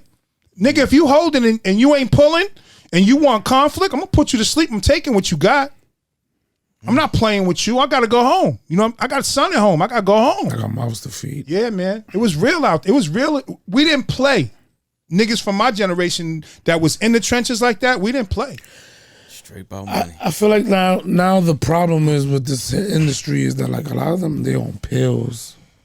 Like you guys were sober. Yeah. I mean, not sober, but you know, you drank. We drank. But y'all was still, you know what I'm saying, on it. Ooh, what's that? Ooh, Yeah. these kids, they they lean junkie. Yeah, they sipping syrup. So now when somebody run up on you on the hammer, you don't see it coming. And we've lost a lot. Like, rest in peace, Pop Smoke. Yeah. I love it. Yo, Yeah. I get choked up. I don't even know the man. But like, the kid was on his way. Look at Nip. Nip. That broke my heart. Yeah. I mean, Pop broke my heart, but Nip broke my heart. Yeah. And I'm an East Coast nigga, you know what I'm saying? But when you see Real, you love, and not just his music, because his music is fire, but what he was doing in his community. 100%. He was changing people's perspective. He was giving people jobs. He was giving people hope. He was giving people he was giving them the blueprint. I could do this. You can do this. 100%. He told his mans to stay home. I'm gonna go by the store, looking out for his homie that just got home. Nigga that he know. The team, somebody let him down on the team. Yeah. 100%. Somebody let him down on the team. The nigga that was with him, that was the shooter, because there was a nigga there, shouldn't have let that happen.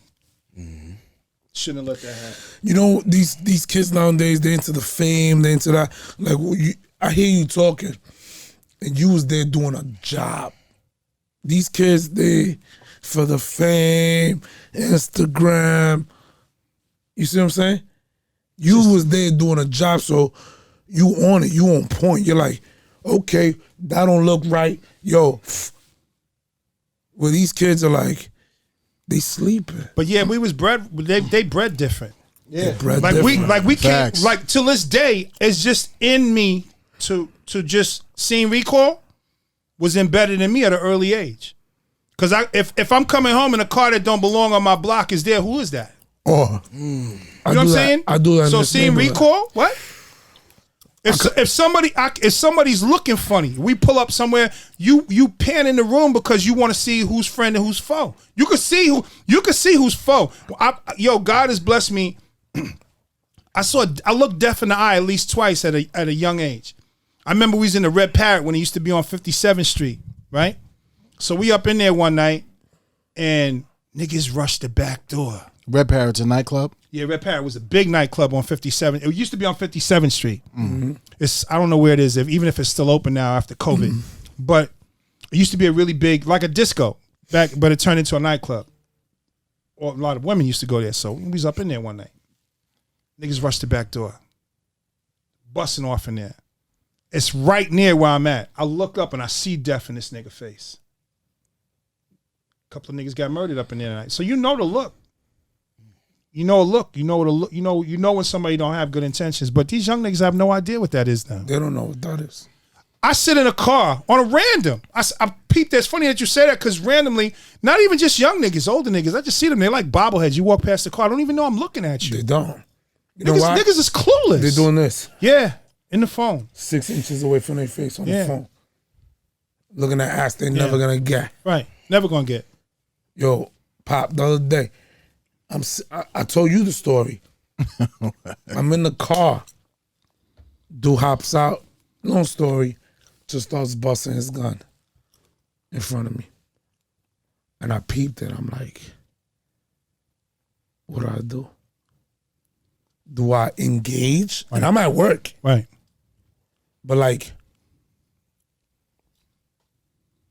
no, let me rephrase that. I'm in Baltimore City, but I have the hammer on me. So I'm like, this is crazy. These kids are out here running around, shooting guns into the sky. Like back in the day, that would never happen. Right. Because you're bringing too much attention to yourself. You know what I'm saying? Yeah. I don't know. It's too much.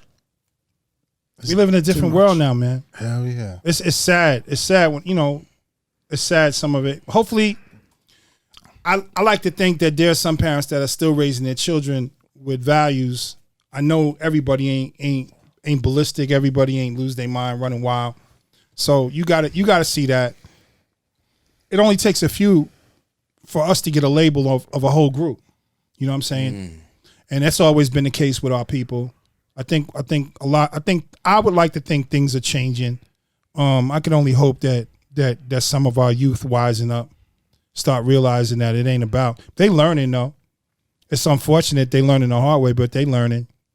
You think so? I think so.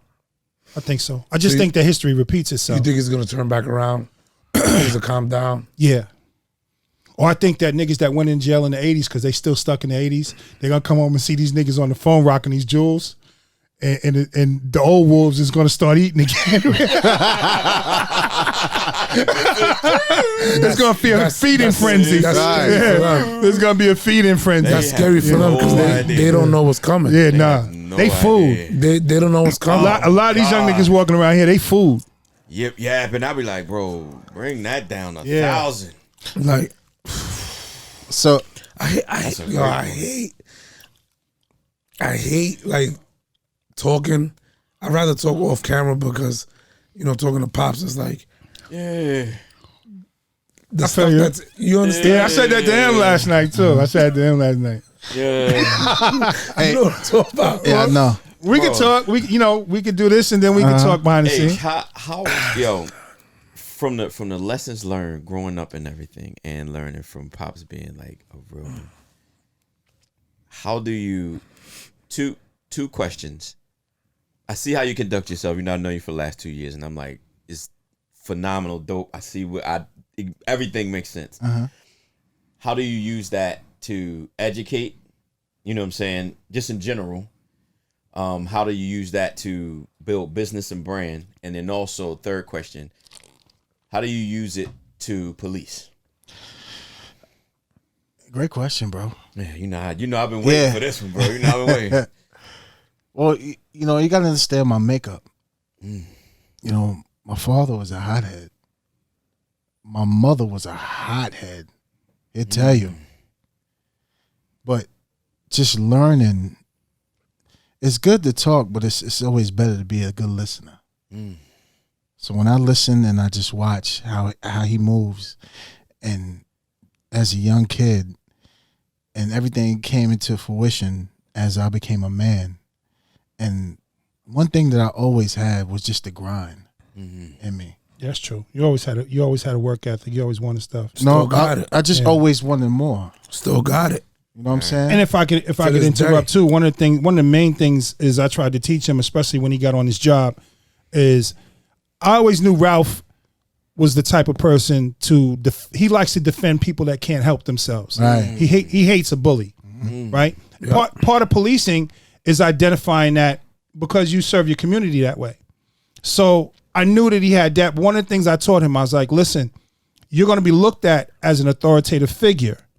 Don't ever be a bully to the people that look like you. Give them an opportunity to know who you are. But so much like what my father taught me, when you deal with them, say what you mean and mean what you say. So less is more. The term now is say less. You know what I'm saying? So it applies because I think, and I think probably a lot of his peer group would probably see the same thing, is they look more at your actions. You judge more by your actions than what you say. You could sell me a bridge, but I can watch what you're doing. It's contrary to what you say. You know what I'm saying? So on his behalf, I think that's what it is too. I think I tried to give him the jewels going into this job. I knew he'd be a good police officer serving his community because of the person that he is, and I knew that this would be the best job for him because of the state of the society where we are. You know what I'm saying? Because it's hard to be a protector if you don't have a support system. All right. Because then you become a vigilante. And the wrong vigilante eventually becomes a criminal. So, the only way to really serve your community, I think the only really way to serve your community to the capacity that I know he's capable of is by doing what he does for a job. For a job. Because I can never do the other thing. Yeah. I wouldn't allow him that. He never allowed that. Nah. All right. I told him. Right. I told him, you got to get out of here. You got to do something. You got to go. You can't even stay in New York. Nah. All right. That's just a fact. You know what I'm saying? But nah, everything, my father, my mother, like my mother's been I see my mother work 2-3 jobs, you know what I'm saying? And it's always me and her. Of course, they didn't get along. 2 hotheads is just not going to work out. Yeah, it didn't work It's just not going to work out. You know what I'm saying? But my father always been there. That's like my best friend. I talk to him every day like I talk to Dre. All right. Like I talk to my other brother Steve, DB, Roosevelt, Efren. You know what I'm saying? But that's why I keep my circle small. I don't mess with a lot of people. I know a lot of people, but I don't mess with a lot of people. It's different. So I've been moving different. And he set that foundation just by watching and him grooming me. That's why, I move different. I always wanted different. But, applying that to police, it was easy for me. he gave you a little bit of what? Almost 2 hours now. All right. Been on here that long? We ain't even scratched the surface. Right. Yeah, we just touched. And we ain't even really dive into it. Like my father's like he went to school to build planes, bro. Graduated from college aeronautics. He had his own his trucking business. Like it's so many layers to him and what he gives, and just that's why I needed him to come on this platform. Yo, where we come from is different. It's different. It's different. Word. Ain't nothing given to nobody. Like bro. this didn't just come out the sky. Nah, never. This was breaded in us. Who has that engineering brain? Because I noticed you say your grandpop. Shout out to him. Shout out to Pops with that engineering. Pop's the mastermind, bro. But, he's so smart. That's what my younger brother get. My younger brother's a spitting names of my father. He's just quiet. He's quiet. Elijah is quiet. Because he's a thinker. Right. That's a different. They just like. I went to an engineering high school. It is that ain't me. About it ain't it, but I mean, but growing up, you understand like it's different. Yo, like your drawings. And if you don't write your name the right way, if your penmanship is trash, right? When you drawing is off. When you go like your early 30s, college aeronautics. Yeah, I went back in my early 30s. I went back to school. We had 10 years. Hey, he was teaching himself, bro. Up all night.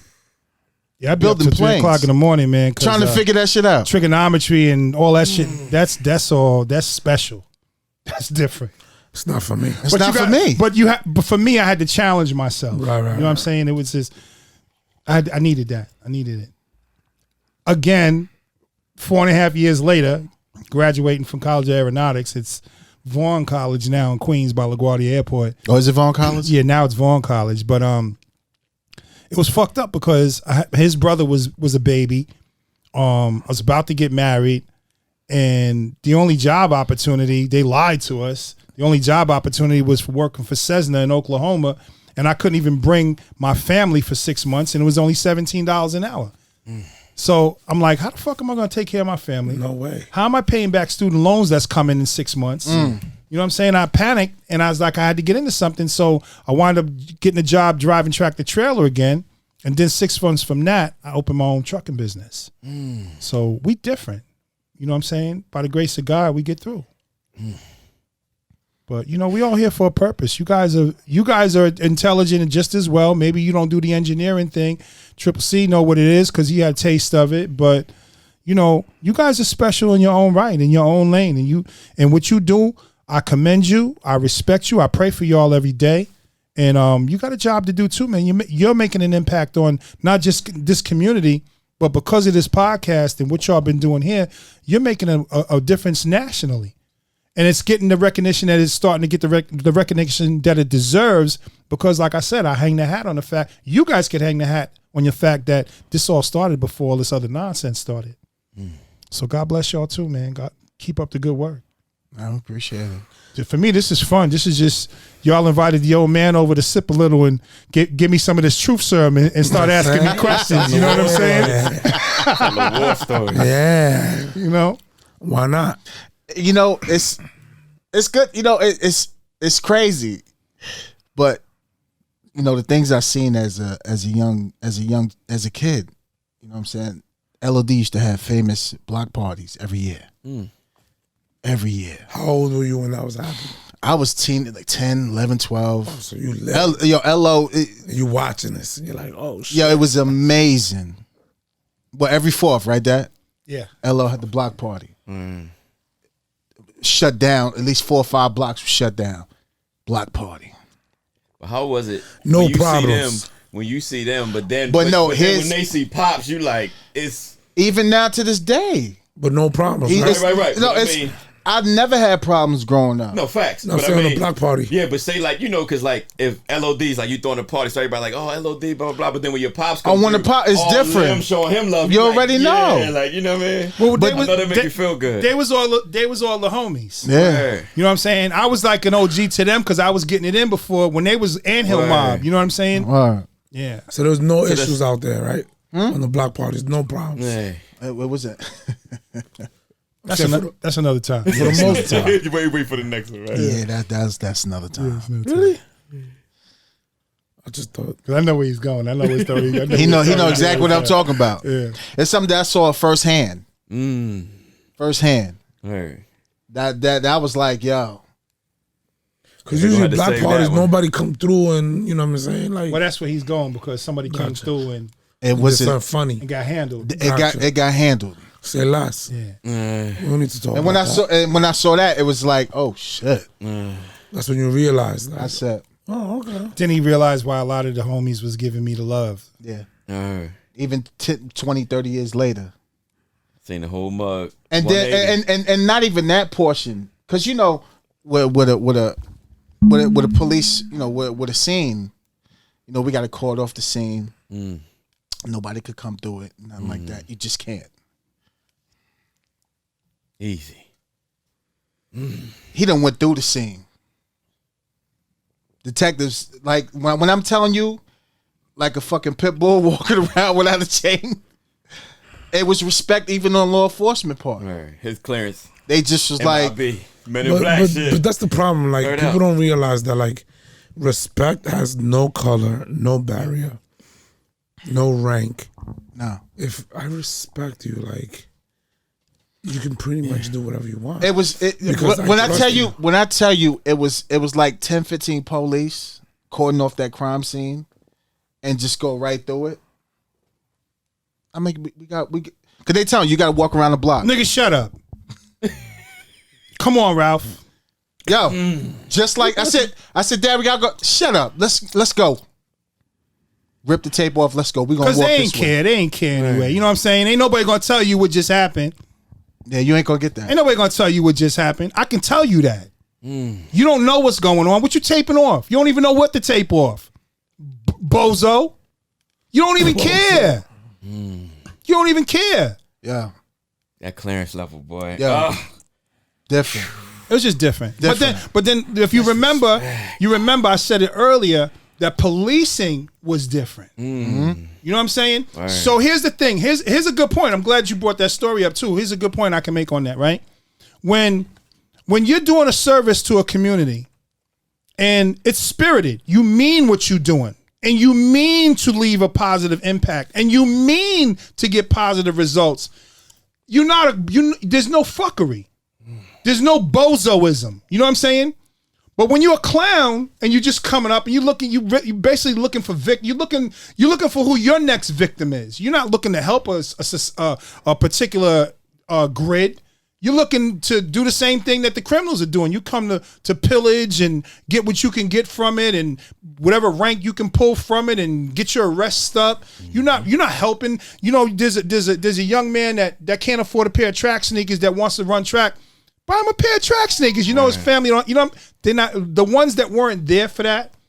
So of course you're gonna react different. Yeah, you ain't gonna get that. And you're respect. not ready for somebody. You're not ready for somebody who's articulate and knows how to manipulate a situation as well. So maybe I was a little ahead of my time back then. You still I was are. blessed. Still alive. Word. God.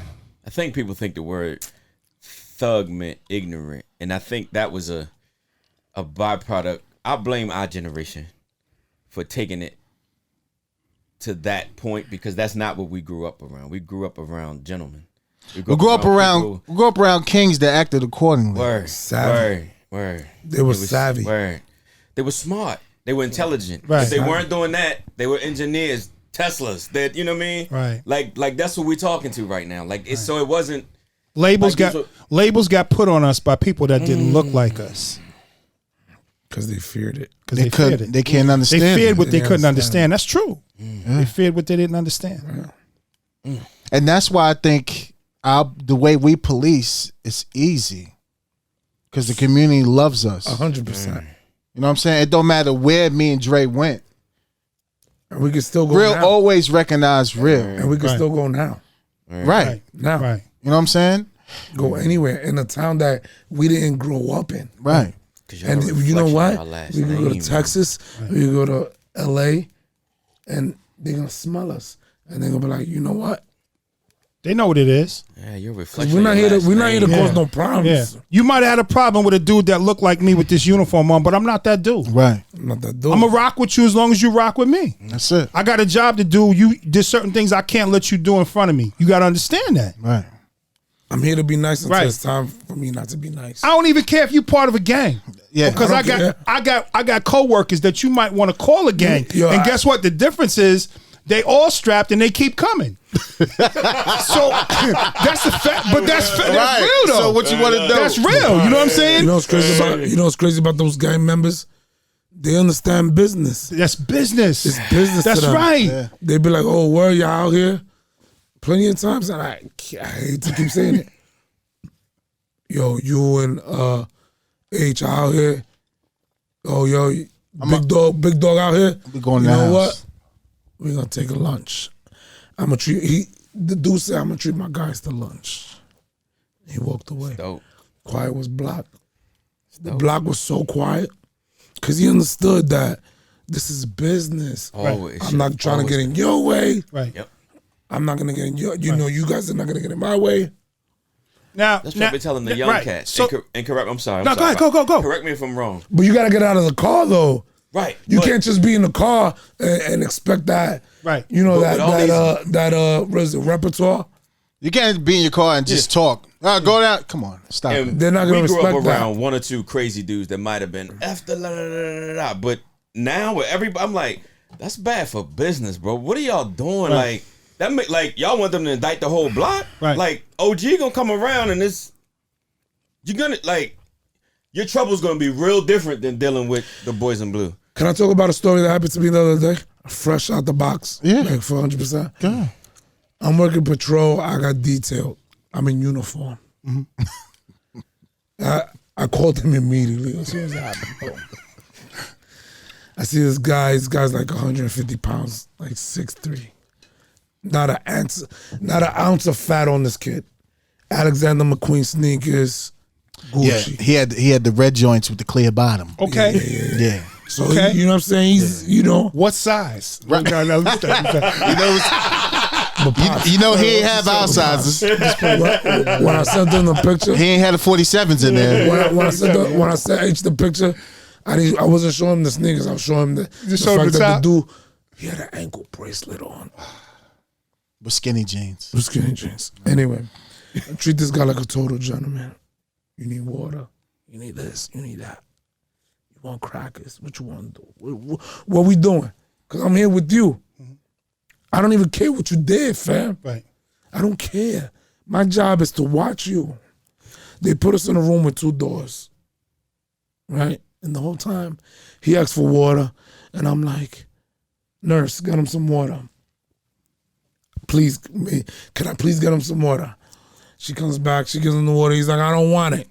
So now I'm like this. Why you don't want the water? Just ask for it. Bro, I asked the nurse for first of all, he said he was positive for COVID. So I put him in the room by himself. Right. I got kids. Right. I'm not bringing that home. If you say you got COVID, you got COVID. Right. I'm not going to argue with you. Treat you I'm not doing none of that. Right. Yeah. I got the blinds. Boom, I'm watching him through the blinds. As soon as I put my mask like this over my eyes, and then by the time I went like this, I look over, I see the back of his Alexander McQueen's. Out. Chase. Takes off. So you got to go for him now. Yeah. So I'm the the groundhog? Yeah. The greyhound. Yeah. He's the rabbit. Pants wasn't tight, was they? Who his? Yours. No, never. Okay, you good then. I got extra room. Okay. But I got the N95 mask on. Yeah. I didn't even realize it. Right. I got one running, and I'm like, I can't breathe. I can't breathe. The dude looked back at me. No lie, I can't even do it from this measurement. He must have been like 3 car lengths away. Mm-hmm. He looked back at me, saw where I was at, and I'm taking off my mask, and I'm on the radio. I'm like, takes his shoes off, takes off on grass, barefoot. Left his shoes? Left the shoes. No, he got him. Oh, he got him. Alexander McQueen's. He You're not leaving them. He got 2 hooks. Yeah. Boom. I'm like, he's so fast. He's so fast. Can't even tase him now. He's running down. He's really fast. Boom. Honestly, you know, I called for the units. My team got him. All that. We bring him back. He's crying. He say, yo, I'm sorry. He's crying to me. Yeah. He's like, oh, I'm so sorry I put you through that. You know why? Because I treated him like a gentleman. Like a gentleman. Prior to that, I wasn't like the shit that you went through, and I'm sorry that you went through that. That's what it is. But it was like the 90s or whatever. Yeah. I wasn't like, yo, bro, you're going to fucking burn in hell. Yeah. I'm like, yo, bro, you want some water? You want this? You want that? And he felt bad that the fact that the detective that's watching him, he made me work, right? And we caught him. But he's crying. Like, I'm so sorry. I'm sorry I put you through that. I said, bro, nothing personal is business. Yeah. That's the type of love we get. Yeah. But then my brother goes, if you would have had H, that motherfucker H would have caught him. That big nigga move. He said H would have caught him. You'd have run him down, bro. I was like, yo, fuck Hey, you. The end of bro. Listen, I still get on my horse when I need to. I mean, I had the N95 mask on. I couldn't it's hard. breathe. That's too much. I'm the runner that I keep you in line of sight. And that's all you need to do. He's running, pa. Call it out. That's teamwork. But yo, Right. I ain't gonna lie to you, Pops. When he took them sneakers off, he took off. I was like, Nigga turned into Silver Surfer on you, huh? Sure did. in my head, I was like, Moving. I was like, Nigga slid off on you, huh? What? yo, he's like 140 pounds. He was kicking his own ass running, huh? He looked back. Yeah. He looked back and took He him said, off. oh, this motherfucker ain't gonna get me. He's like, Gone. got No, he said, this. I'm about to hit this after. I'm about to tear some shit up right now. now. Afterburn. Right. On grass, too. Yo, He ran on grass. I know you got the camera. You gonna have to. Like, Nah, I saw can't do pictures of the aftermath. Yeah, he saw it. I said, just wanna see him kick up. Immediately, I called him. He called me. I said, As soon as he hit motherfucker. me up, I'm in the office. I said, yo, what the fuck happened? What's going on? What do you mean? He's like, how the fuck you let him get away? I said, motherfucker, man, there's 2 doors. And he was fast. Can't beat that radio, though. No, sure Can't beat can. that radio. Sure How can. fast you are, Hey, yo, boy. shout out to those guys out there southeast. They came through, they scooped them up. Yeah. Nah, And that's then the dope. dude was like claiming asthma. It's all good. But yo, but the point of the story is, as soon as we get back to the hospital, he's crying to me. And he's like, detective, I am so sorry I put you through that. Yeah. I would have told I'm him. like- I would have told him you only sorry because you got caught, motherfucker. Shut up. Absolutely. You better not ask me for no water. Word. Drink your spit, motherfucker. You'll be all right. Man, but that's the type of stuff we do. Like, it ain't nothing personal. It's all business. It's all It's business, all man. business. Small thing. It's all business. And if you run, knock yourself out. You gonna catch you. We're going to catch you sooner or later. That's it. Yeah, for sure. So what do you think about policing, Dad, moving forward? What do you mean? That's a broad question. It is broad, especially what we're trying to do. I think the job is important. It's always important. I just think that it's going in. I'm hoping it's going into the direction where change is inevitable. Right. You know, and the only way that that's going to happen is you got to get some of the politics out of it, or it might take some of the politics to change it, but eventually you're going to have to get the politics out of it. And that's something that's never really going to happen. Right. Because when you get to the top of the ranks, it's all political. To get your way up the rank, it becomes extremely political. You know, so you can't blame a particular community. The job's gonna change. Right. Things are gonna get exposed. Things are gonna be more under the microscope. It's gonna be more out there now with the influx of technology. More people now are gonna be vigilant. So now I just saw something today. Like a lot of people, they're gonna, especially people of color, whenever they see any person of color pulled over, people are gonna stop and start just videotaping everything. Yeah, recording. Yeah, recording. Hey, listen, it only takes the action of a few for the masses to get the black eye. Right. And that's what's happening. I mean, you know, but you know what? So much has been going on for so long. It can't continue to go on like this. Innocent people can't be getting people for years. People have been getting murdered. Yeah. You know what I'm saying? For stuff that they shouldn't even have been getting arrested for. It makes our landscape even harder to say that it's great officers out there. You know what I'm saying? Because they make, of course, the world's going to make it wide. Well, why does this guy do that in this department? Well, here's the thing, right? And maybe this will shed some light on it too. I think that most rational people realize that there are good cops, but they're tired of cops saying it. Right. It's the fucking bad ones. So let's stop protecting the fucking bad ones. You know a fucking bonehead when you work with one. You know what I'm saying? So it starts in the locker room. It's just like when we played sports. You grew up playing sports. I remember being in the locker room playing football with somebody that didn't do their job. I would say to him, yo, do your fucking job. Right. Block. If you ain't going to block, tell the coach and get out of the game, motherfucker. Absolutely. You're making my job harder. Right. It's the same principle that needs to be applied to policing. It's got to start in the locker room. Yeah. Accountability. You know what I'm saying? If you got to call a motherfucker out on roll call. Yeah. You know what I'm saying? It just, and listen, it's the same thing that they want the public to do. If you within the ranks and you see something, say something. Right. Because you're just as bad. Yeah, if you allow it. Or you're either part of the problem or you're a part of the solution. Yeah. That's where it's at right now, man. It's got to stop, though. Innocent people getting killed. It seems unbalanced because it seemed like a black life doesn't matter. You know what I'm saying? Because that's the picture that's being painted. Well, yeah, and it only takes the actions of a few, but it's been broad. It's been decades of. Imagine all the shit that got swept over under the rug before technology took over, and there was no video. But prior to Rodney King, imagine that. Yeah. Because Rodney King put it on the map. You know what I'm saying? That videotape it's got to change, man. That's what I asked you if you remember during the George Floyd incident, when I was like, how hard is it because you grew up under phenomenal mom and dad, and they taught you character. They taught you, you know what I'm saying, to stand up for what's right. You know what I'm saying? Your pops is like just. You know, I taught my son to do this, that, and the fourth. Same thing with us. You know what I mean? So I remember when I was saying, but the one officer was there, but the other guys, you know what I'm saying? Yeah. How hard is it when he the FTO, he got all these years on, for them to be like, yo, I got him, or save him from himself? You know what? It shouldn't even been that hard. It just goes to show that police culture that they have there.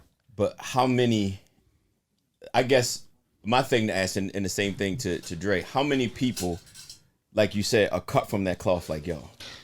Very few. You know what I mean? So how hard does it make your job to, you know what I mean? Because, I mean, there are some really good people that's like, I'm not dealing with that. Yeah. But the ones that seem to get, you know what I mean, just like in any hood or anywhere else, seems like it's those the ones that make the news, and it's just. You know, what I try to do is, ever since, you know, I was an instructor in the academy, I always try to, you know, let my trainees know, and every officer I come into contact with, they know me, they know how I operate. So I always try to let them know, do the right thing. It's not about fitting in. It's about you establishing yourself as an individual, and people will treat you accordingly. All right.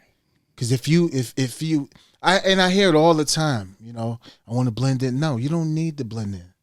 Do your fucking job. All right. Period. Shout out to you for that, bro. And do it to a T. Yeah. Because I'm not afraid to say if a person did something wrong. No. I love admitting if I'm at fault because I love learning. I don't know everything, but I know the right people to contact, to call if I need help. All right. And, you know, don't be afraid to make a mistake. If you make a mistake, okay, it's my fault. You know, it's okay. All right. They gotta get back to the hiring practices. You know, they gotta get back to that. That good old boy shit has got to be done, man. You know, that Johnny Reb shit, that hidden message shit, that sweep shit under the rug. Yeah, you one of the boys. Come on in. That type shit. It's got to go, man. That, you know, like, I remember I was a police applicant as a young black man. Right. I can remember being discriminated on. I remember a fat 300-pound slob fucking state trooper up in New York State. I went up to Albany twice. I broke my ankle the first time, so I got disqualified. They couldn't process me any further because I broke my foot at work. And while I was at work, while I was out healing from a broken foot, I missed a car note. I had a brand new car. Took the test again, passed the physical, went back up to Albany again for the second time, did the second interview, and then never forget this slob. I don't even know how he could even wear a New York State uniform.